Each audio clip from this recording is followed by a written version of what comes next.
मेरे प्यारे बच्चों, ये उम्र संबंधित एक बेहतरीन प्रश्न है जो अधिकतर एग्जामिनेशन में देखने को मिलता है। ऐसे ही ग्रुप डी 2022 में पूछा भी है। तो चलिए देखते हैं कि ये प्रश्न कह क्या रहा है, इसका लॉजिक क्या होता है और इसे कैसे हम आसानी से बना लेते हैं। तो आइए देखते हैं प्रश्न कह क्या रहा है। तो प्रश्न कह रहा है कि रम्या का विवाह 10 वर्ष पूर्व हुआ था। अब उसकी आयु विवाह के समय की आयु के 1.1/5 गुनी है, तो उसकी पुत्र की आयु उसकी वर्तमान आयु के 1/10 के बराबर है। तो उसकी पुत्र की वर्तमान आयु ज्ञात कीजिए। उसके पुत्र की वर्तमान आयु निकालना है और ये विवाह वाला क्वेश्चन है। तो देखिए इसका लॉजिक क्या होता है। सबसे पहले देखते हैं।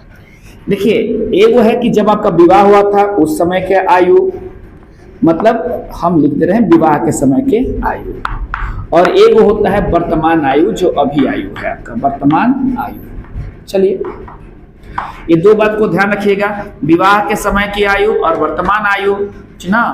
अब तो देखिए कैसे निकालेंगे भाई, तो ध्यान रखिए इसको तोड़िएगा तो कितना होगा, 5 का 5 एक 6/5 हो जाएगा।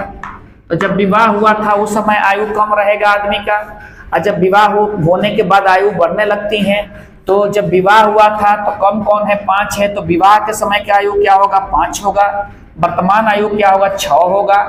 और 10 वर्ष पहले विवाह हुआ था, दोनों का अंतर, तो 1 यूनिट का मान 10 हो जाएगा आपके पास। तो 1 यूनिट का मान 10 हो गया, तो विवाह के समय का आयु क्या होगा, 50 वर्ष। वर्तमान आयु आपका कितना है, 60 वर्ष। अब बात आई भाई पुत्र की आयु निकालने का।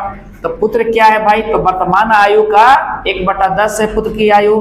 तो इस 60 का 1/10 कीजिएगा, यहां से 10 किए काट लिए, आ गया 6 वर्ष। आपका आंसर आ गया कितना भाई, 6 वर्ष आंसर आ गया। देखिए ऑप्शन आप, तो ऑप्शन डी आपका आंसर बना। तो अगर ये वीडियो पसंद आया तो आप इसे लाइक, सब्सक्राइब, शेयर जरूर कीजिएगा। धन्यवाद।